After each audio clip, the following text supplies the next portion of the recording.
Welcome to WrestleMania week.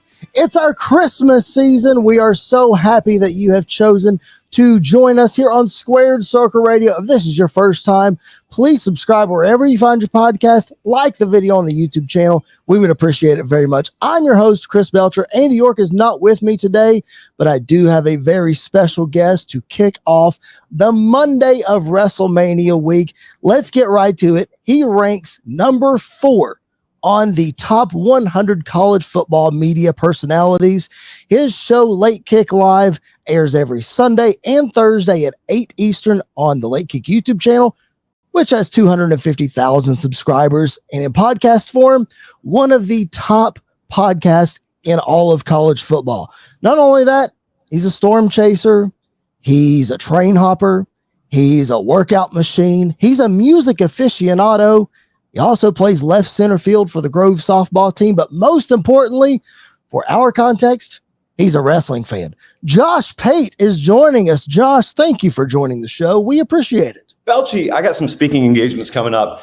I will pay your travel and I will pay your lodging if you'll just come give that intro, because it's way better than the one the company has for us on our website. Like, it's way better than anything I've ever heard. You mixed some stuff in about me that, frankly, I would forget to mention about myself. I would argue the ranking of number 4 college football personality, but that's neither here nor there. It's nice to be here, man. It's WrestleMania week. What kind of weather are we looking at in Philadelphia this weekend?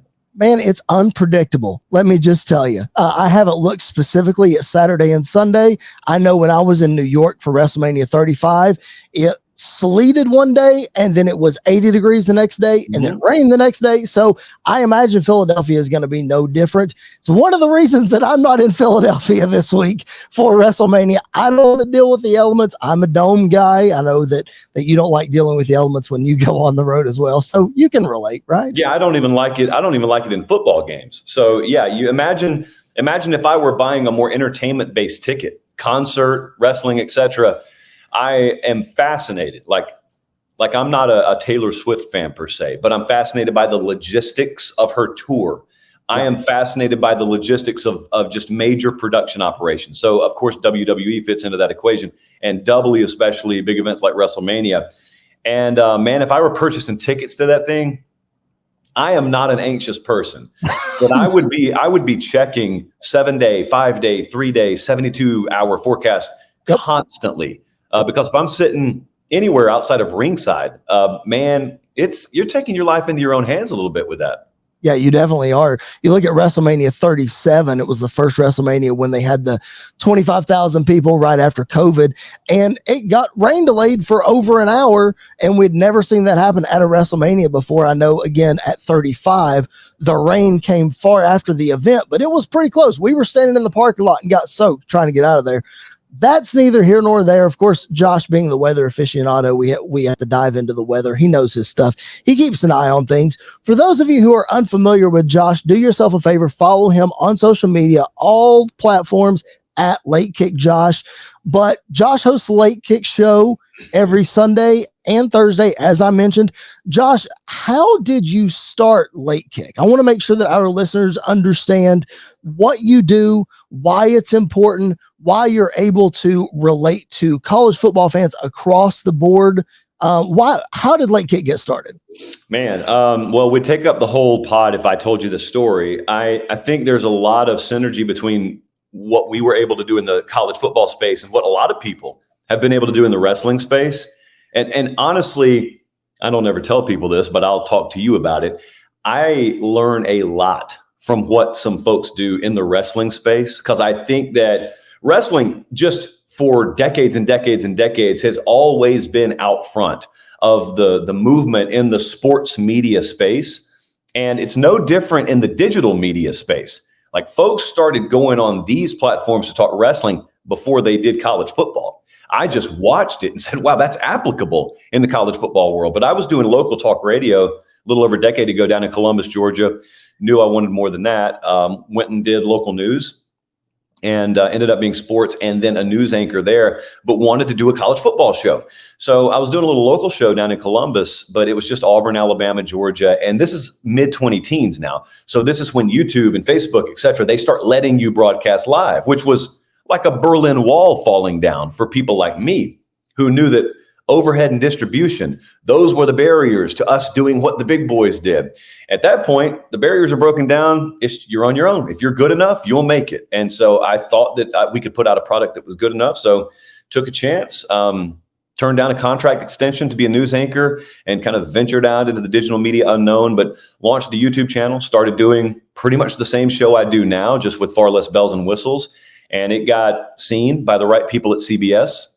And in 2020, right before COVID, I came up to start working here and have been here ever since. And now we got the #1 college football show in all of digital media.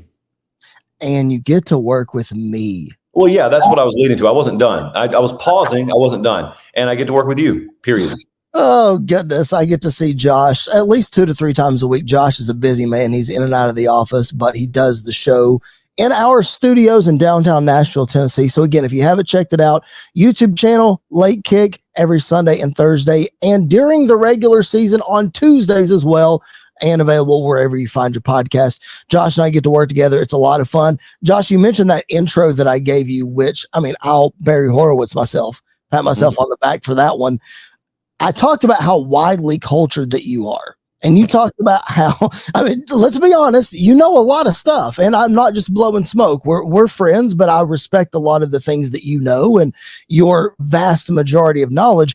But as widely cultured as you are, and you mentioned how wrestling gets into the digital media space and the effect that it has on your show, but what draws you to wrestling, being the wide cultured person that you are? Oh, I think it's the most beautiful form of art that we have in American society. It's not a purely American thing, but I've never left this country. So all I know is the American cultural scene.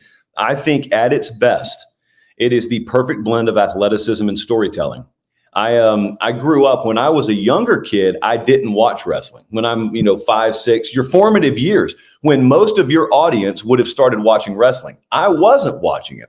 Yeah. Attitude Era comes along about the time I'm, a middle schooler, and I got pulled in like pretty much every other little boy in the country that wasn't already in got pulled in, but I didn't leave for a little while. And what I got pulled into, I think may have been a little bit different. I think most people wanted to see what Austin and McMahon did this Monday night. Most people wanted to see what DX could get away with on TV this Monday night. And I loved all that as well when I could sneak around my parents' backs and watch it. But yep.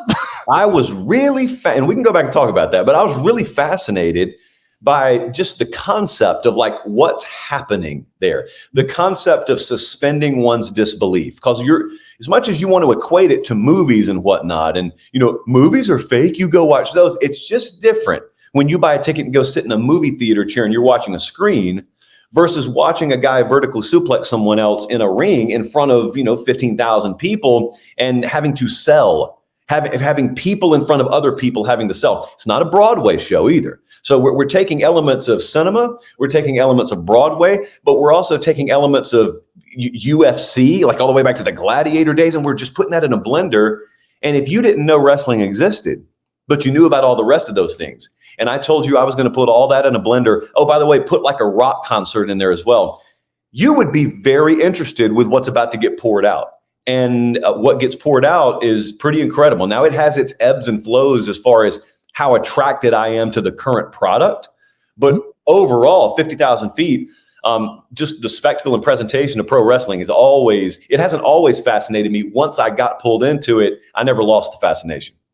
And I've attended several WrestleManias, and all that production just gets blown up, and it's huge, and you're even more impressed with it when you see it in person, especially like at a big event at WrestleMania. But Josh, you talked about the Attitude Era, and you talked about that's what drew you in. Was there a favorite that drew you in more so than others? I was a big Shawn Michaels guy. Still am. I mean, Shawn Michaels. This is why we're friends. Yeah. This is why we've talked about this. Yeah. Yes. Shawn Michaels is my favorite in-ring performer of all time. But I'll tell you, this is sad now. I was also a really big Triple H guy. That's not the sad part. The sad part is I was really impressionable around this time. Like, I was really impressionable. Now, you got to keep in mind, I'm a middle school kid. So Triple H went from sort of Greenwich snob to cerebral assassin during that period, and he really put on a ton of muscle mass. And so he had a way that he would walk. Vince had a way he would walk. Well, Triple H had a way he would walk. Well, the thing about it is that I didn't understand. Triple H walked with his hands extended well out from his sides because his lats were big enough to where they naturally pushed his arms out like that. Well, mine didn't, Belchi. But yet I still walked up and down the halls of Harris County Carver Middle School, and I walked with my arms out like this. I'm not making this up. One day, a girl, Katie, I won't share her last name, but a buddy of mine. Not Vic, right? Not Vic? Not Vic, no. Okay. God rest her soul. No, not her. She comes up to me, and I've known her my whole life, and we're in middle school, and she says, "Why are you walking like that?" And I said, "What do you mean?" She goes, "You're walking like your arms are swollen or something. Like, what's wrong with you?"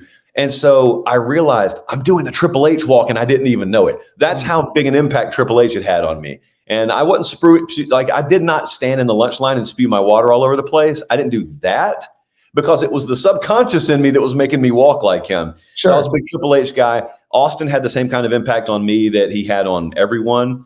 I think probably the most fascinated I was in any character was Undertaker, because a couple of years later, probably early 2000s, SmackDown came to Columbus, Georgia is where I was living at the time.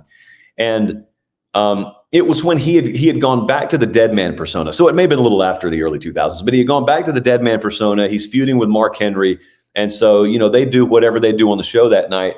When we went out back of the arena, and when we're seeing the guys come out and either getting the tour buses or getting their individual cars for the higher level talent, and Undertaker comes out. And it's the first time I'd ever seen him in person outside of an arena setting. And other guys, were well out of character in normal street clothes. And Undertaker was in what you would call street clothes for him. But it was all black, and he looked the same, and he walked the same, and he didn't talk to anybody. And he got in an all black Lincoln Navigator and pulled away. And he was the one that I looked at and said, that guy lives it.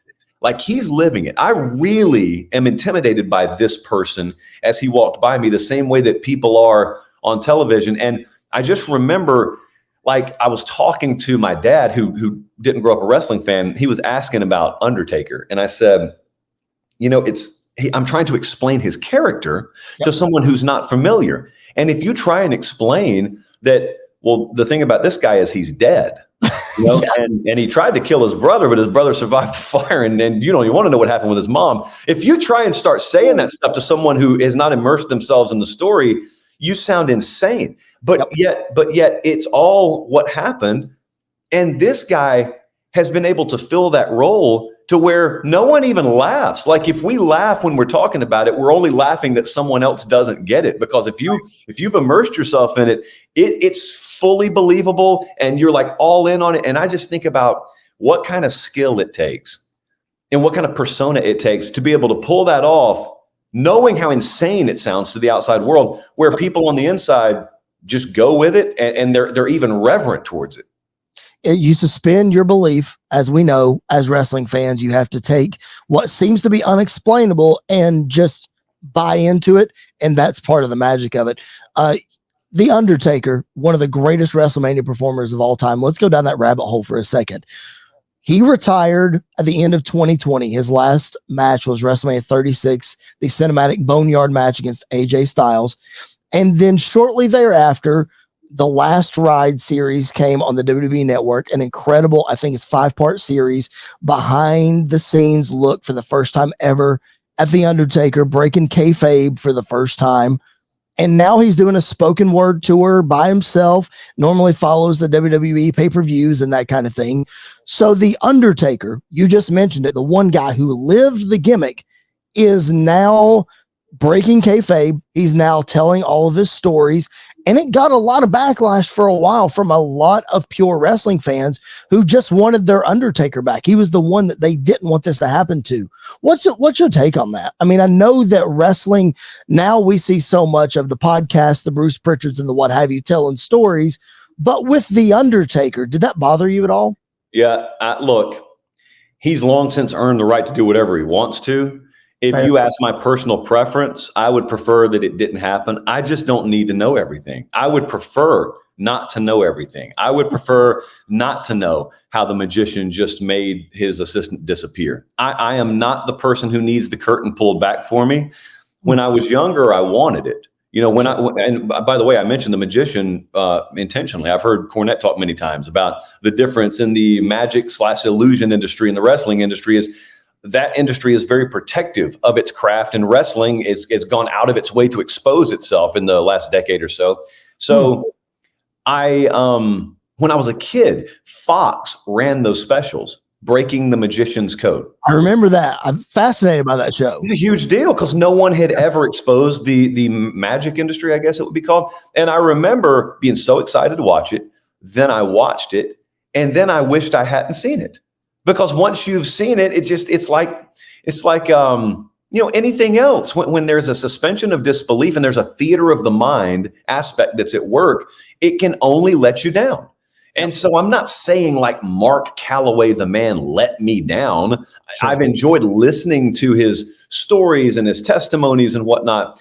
But if you ask me A, B scenario, B is I get it as is. A, he never broke character. I'd rather it be A. I'd rather him be the same Undertaker I've always known for eternity. But at the same time, man, that dude's earned the right to do whatever he wants to. And I would be lying if I said I had not watched a lot of that right along with everyone else. Absolutely. I mean, I go both ways on it too, because I remember you grew up in a small town. I grew up in a small town of Pikeville, Kentucky.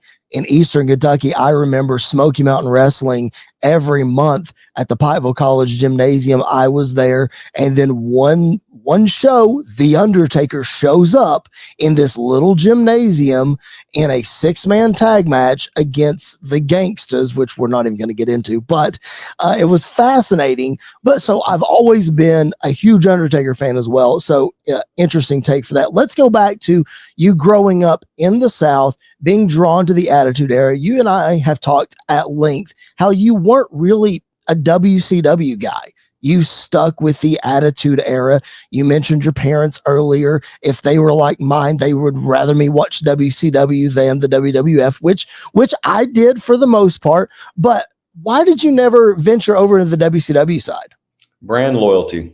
Brand loyalty was the reason. I grew up in Columbus, Georgia. It's an hour south of Atlanta. It's Crockett territory. And then at that time, it would have been WCW territory. And yet the first thing I was exposed to was my buddies at school doing a crotch chop and talking about Steve Austin. And this is before I'm watching. I was not exposed to them talking about Hall and Nash and the NWO. And the NWO was huge. Okay, Hogan had made the jump by this point, but that's not what I happened to be exposed to first. So I watched the Monday Night Raw product and was, over the span of like 2 weeks, I was hooked immediately. Sure. And I don't know what it is about me. I was just talking to some of our coworkers actually about this last night. I never sampled the WCW Monday Nitro product. I knew it existed and I would see clips, but WWF back then did such a good job of ingraining brand loyalty into people like me. Now, there were always going to be a group of folks out there that watched both products. And also what was interesting is I remember my cousin coming to town one day, and he lived in Birmingham, and he said, "Hey, you know, you can watch both of them, right?" I said, "How?" He said, "Well, you know, Nitro runs on a replay later in the night. So why don't you just watch Raw live and tape Nitro if you got a bedtime?"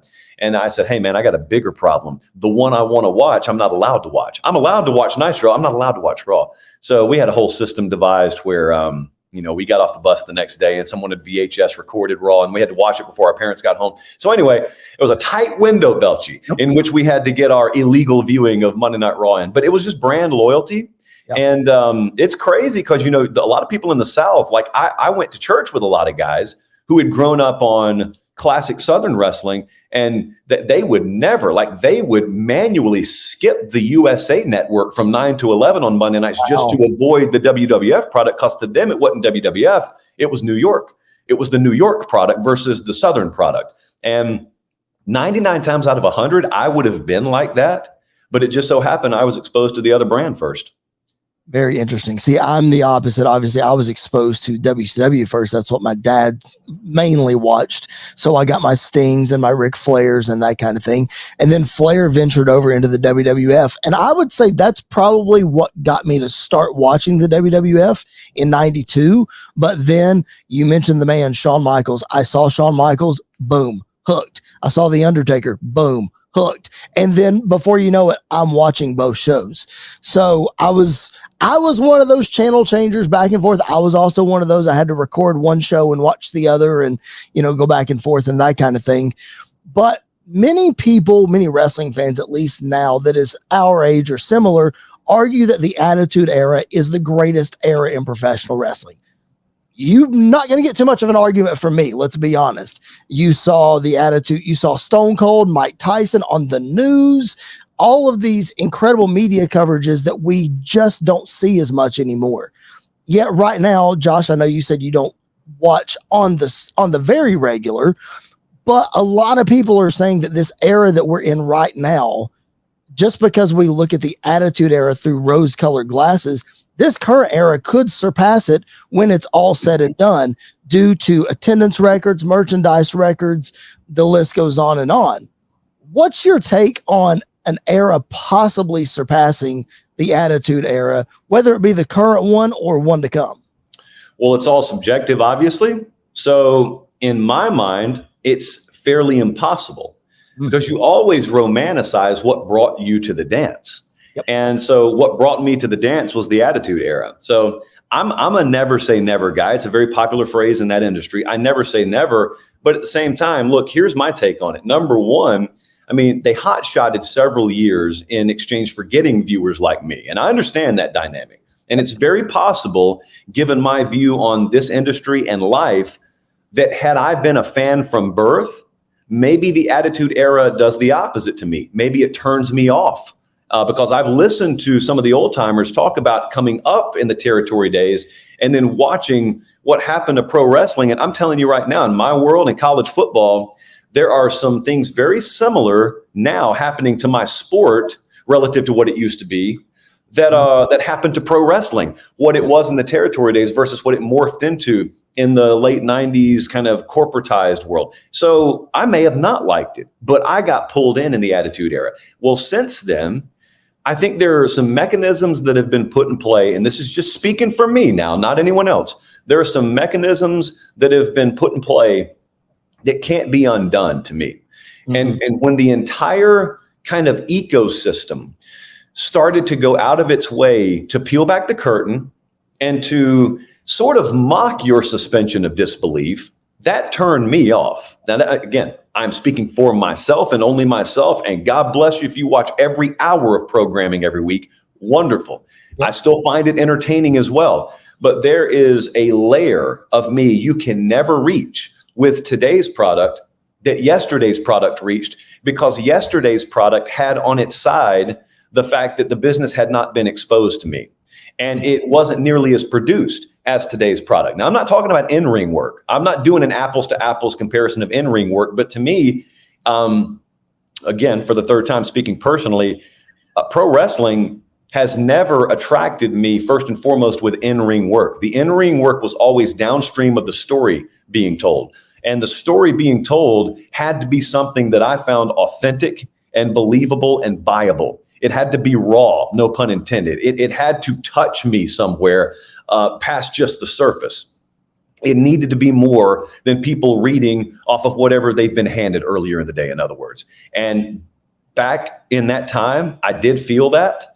And when I sample the product today, I don't feel that as much. But today's product is working at an unfair disadvantage as it relates to the lens I see it through because of how exposed the business has become. Now, I'll also say this. I don't think it's apples to apples comparison either to talk about attendance and to talk about viewership and whatnot, because the monster that World Wrestling Entertainment is now, it was not back then. I mean, the distribution methodology alone was a fraction back then of what it is now. So you could have, technically speaking, you could have an inferior product today that is seen by more people. That's not necessarily a byproduct of how good or bad the thing itself, the asset itself is. It is which distribution channels and methodology is being used to promote and pump that asset. And today, I mean, they are unbelievable with how they've been able to acquire and surgically go about utilizing different platforms to deliver that product to the mainstream. I would argue that even at its height in the Attitude Era, pro wrestling was not as mainstream as it is now. And I mean, if I were to ask someone on the street, I think this may be what they wanted all along. If I were to ask someone on the street, what's attracting you this weekend? They would say, well, I know WrestleMania is this weekend. And I ask, yeah, but what's attracting you? I don't know that many of them would know who's in the main event. Whereas back in the day, what would attract me is Hogan Warrior. It happens to be at WrestleMania. What would attract me is Austin Rock. It happens to be at WrestleMania. And you know what? From a business model standpoint, it is a really, really kind of unicorn-esque sphere that you can get yourself in when people are attracted to your branding instead of your individual stars, even though you want to build and cultivate stars. But man, stars come and go. The brand is forever. Then, now, forever was the old logo or slogan or whatever, and maybe it still is. It is. It's just not for everyone. Okay. There's something you're going to like more. And I just happen to like some of the old ways of doing things more. And other people like the new way. And that's totally fine. It's totally fine. Wrestling is like ice cream. Several people say you might like chocolate. I might like vanilla, but we all like ice cream, and different flavors are for different people. And if you don't like wrestling, that's fine. But if you do like wrestling and you've stumbled upon this show, thank you for doing that. Make sure you like the video on the YouTube channel, subscribe if you haven't already, follow us at SQCircle_radio on all social media. Our guest is Josh Pate. Follow him at Late Kick Josh on all the social media platforms. Josh, you may not know this, but you inspired a large part of our rebrand and our relaunch of our show. And if you are a regular listener of our show, you know that we play trivia on our show, and that is in large part thanks to Josh Pate. Wow. So what would an episode with Josh Pate be on our show without doing some trivia? So we're going to do a special kind of trivia because Josh, as I said, he's very widely cultured. He has some weird things that he knows a whole lot about. And one of them is arenas. Yes, arenas, buildings. So the caveat to this trivia is I'm going to ask Josh a series of cities, and he's going to give me the name of the building that the WWF used to run at that city, but it has to be the name that it was when they ran it. So, for example, if I ask you Philadelphia, Pennsylvania, First Union Center. First Union Center. Is that what it's currently called? I have no idea what it's called now. Okay, there you go. So I think it's Wachovia Center, if I'm not mistaken. Sounds right. So First Union Center. So he's going to give me the Attitude Era answer, just so everybody is clear. All right, I'm going to play a little background music. Josh, I'm going to start you off with an easy one. Mm-hmm. Since you're from the South, Birmingham, Alabama. The Birmingham Jefferson Civic Center, now the Legacy Arena. Oh, okay. What event was there? Weren't you at an event there? Armageddon 2000, actually. My first live event was a pay-per-view, 6-man Hell in a Cell. That was the first live event I ever went to. That's how I got introduced to live professional wrestling. So some say Rikishi is still in the bed of that truck, Belchi. Some people say that. It's okay. No matter what, he did it for The Rock. That's true. We all know that. Which could come around this year at WrestleMania. We'll see that with the bloodline, all the things. All right, we'll preview that as the week goes on. Number 2. Las Vegas, Nevada. That was the Thomas and Mack Center, which may still be called the Thomas and Mack Center. I believe it is. Yeah, I think it is. I believe it's still Thomas and Mack. All right, another layup, and then we'll get to some hard ones. Boston, Massachusetts. Fleet Center. The home of WrestleMania 14. That's correct. The Austin era has begun. That is exactly right, JR. All right. Detroit, Michigan.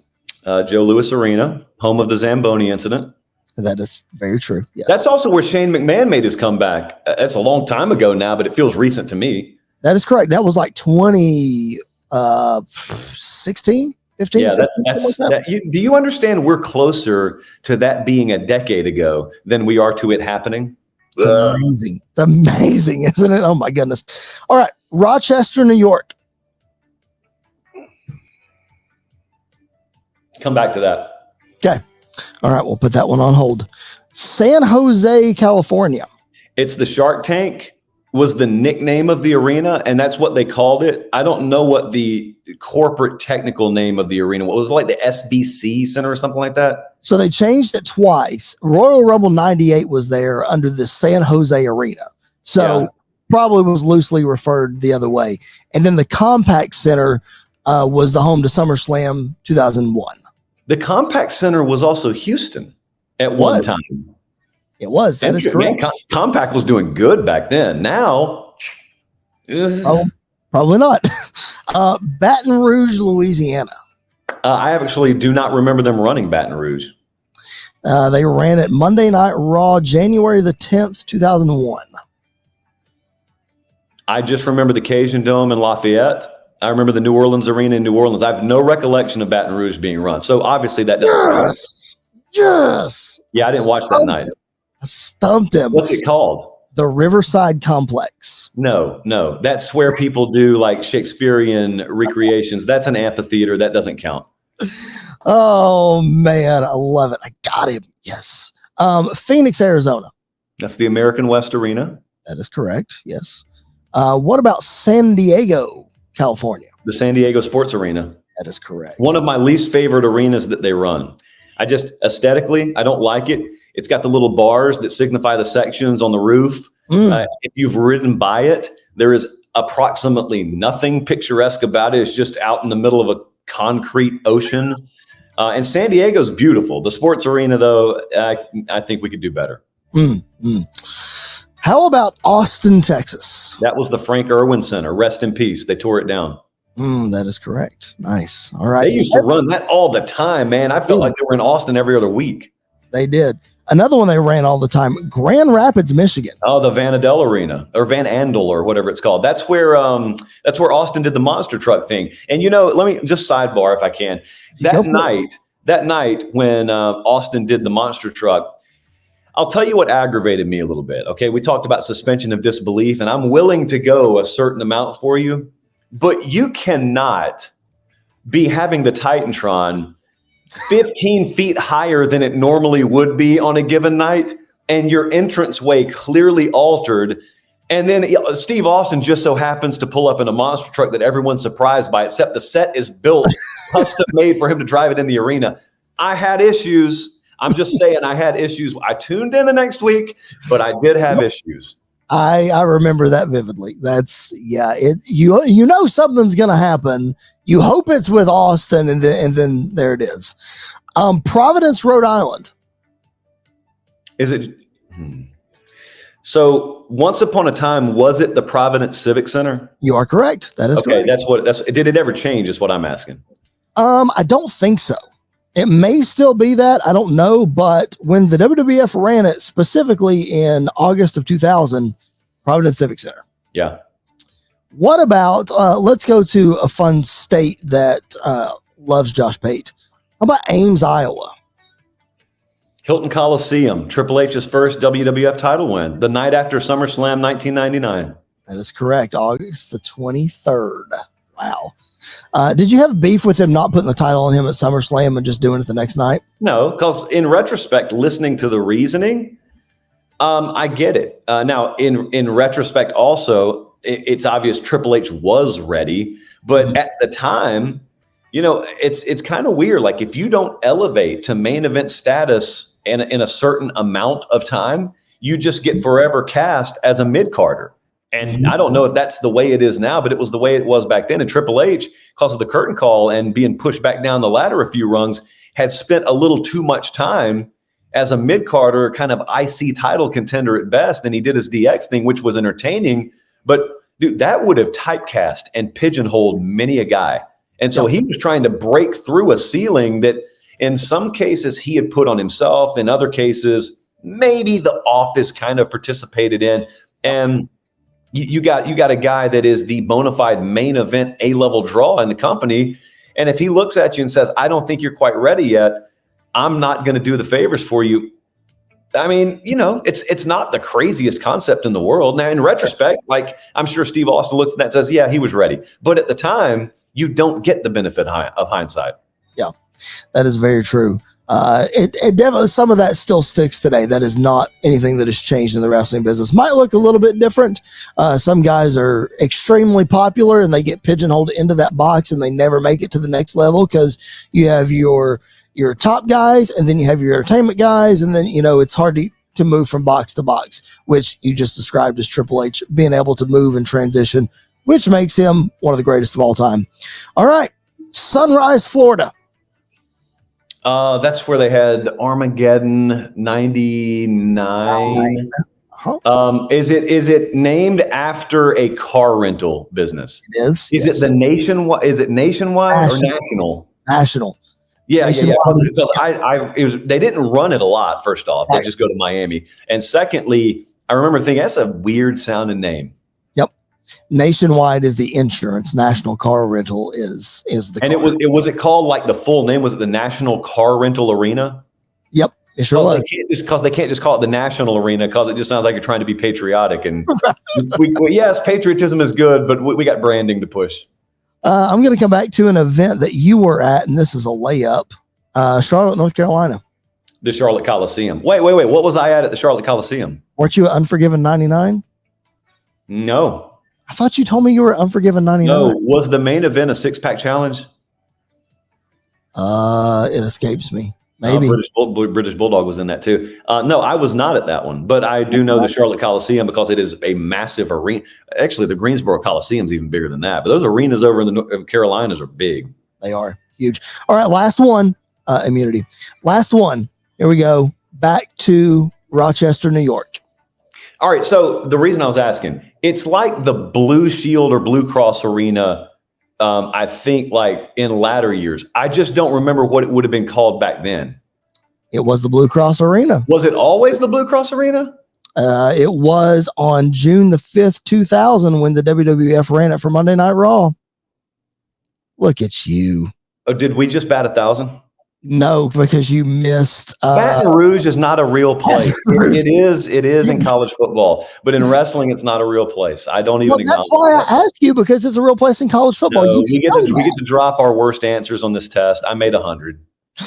I'll give you the benefit of the doubt. Not everybody bats 1,000, Josh. It's fine. Thank you. All right, but Josh does bat very well. Left center fielder for the Grove softball team. Season coming up. Yep, we're starting soon. Let's go. All right, Josh, as we wrap up here, man, I got one more question, and I feel like I have to ask all of my guests, all my longtime wrestling fans, and there's a bunch of different ways you can go with this answer, but I'm going to ask it anyway. Who's on your Mount Rushmore? Oh, someone asked me this the other day. I put Hogan, Austin, Undertaker, and Michaels on there. It is hard to argue with that 4. Well, the argument would be, where's Flair? Like, that's the argument. So I think you could say where's Cena just because of what he's been able to do. But Austin and Hogan paved the way for Cena anyway. Yeah, Cena's not up there for me. And that has to do with the era that I love the most. So Cena would not be up there for me. He's up there for a lot of people, but I can't argue with your 4 on any given day. That could be my 4. So see, this is why I invited Josh on this show. Not only is he smart, not only does he know his stuff, he thinks a lot like I do. I need somebody else in my corner. So that's why Josh is on this show.